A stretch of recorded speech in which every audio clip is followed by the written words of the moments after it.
You guys remember that whole trade war thing between the United States and China? Yeah, well, buckle up because it just got real. We're talking tariffs on tariffs on tariffs. Basically, for years these two economic heavyweights have been going at it, slapping taxes on each other's goods like it's some kind of bizarre game of ping pong. The United States started complaining about unfair trade practices, intellectual property theft, you name it. China, of course, denied everything and retaliated with its own tariffs. And round they went like a couple arguing over who left the toilet seat up, except with billions of dollars at stake. The problem is, this tit-for-tat tariff war started hurting everyone. Businesses were caught in the crossfire, consumers were feeling the pinch of higher prices, and the global economy was starting to sweat. Experts warned that this trade war could spiral out of control and plunge the world into recession. But did anyone listen? Of course not. This is international politics, people, where common sense goes to die.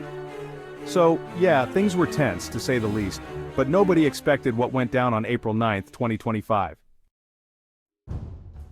Picture this. It's a beautiful spring morning. Birds are singing, flowers are blooming, and the stock market is crashing. Yep, that's right, folks. April 9th, 2025 will go down in history as the day the trade war went nuclear. Trump, in all his infinite wisdom, decided to celebrate his 79th birthday by dropping a tariff bomb on China. We're talking a whopping 125% tariff on all remaining Chinese imports. That's right, everything. From iPhones to those little plastic toys you win at carnivals. If it's made in China, it just got a whole lot more expensive. Now you might be thinking, come on, 125%, that's insane. Nobody would do that. Oh my sweet summer child, you clearly underestimate the art of the deal, or in this case, the art of the really bad deal. China, understandably, was not thrilled about this unexpected birthday present. They called the tariffs unacceptable, provocative, and my personal favorite, an act of economic terrorism. Okay, I might have made that last one up, but you get the idea. So, what happened next? Well, the world basically freaked out. I'm talking financial markets in freefall, world leaders scrambling for their phones, and economists desperately trying to explain what the hell just happened, using words like volatility and uncertainty. Stock markets around the globe went haywire. The Dow Jones plunged like it was skydiving without a parachute. The Nikkei in Japan, don't even get me started.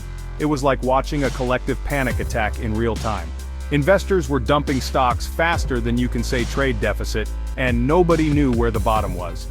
Meanwhile, businesses were left reeling from the sudden shock. Companies that relied on Chinese imports were hit the hardest, facing skyrocketing costs and supply chain nightmares. Remember those cheap plastic toys I mentioned earlier? Yeah, those are about to become collector's items. But it wasn't just businesses that were feeling the heat. Consumers around the world braced themselves for higher prices on everything from electronics to clothing. Remember that saying, when America sneezes, the world catches a cold? Well, this time, America straight up coughed up a lung and the world was left gasping for air. As if things couldn't get any worse, economists emerged from their spreadsheet-filled lairs to deliver a grim prognosis. The global economy was in serious trouble. Remember those warnings about a potential recession? Yeah, those warnings just got a whole lot louder. Supply chains, already strained from the ongoing trade war, were now on the verge of collapse.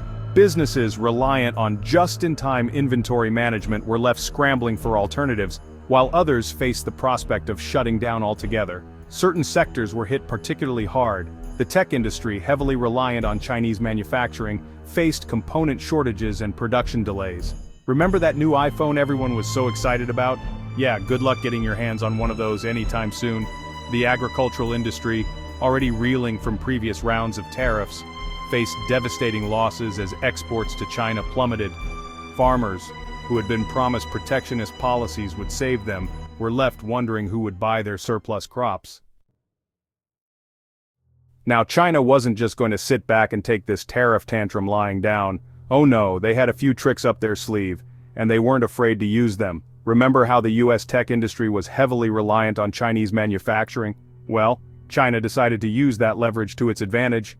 They announced strategic export restrictions on rare earth minerals, essential components used in everything from smartphones and electric cars to military equipment.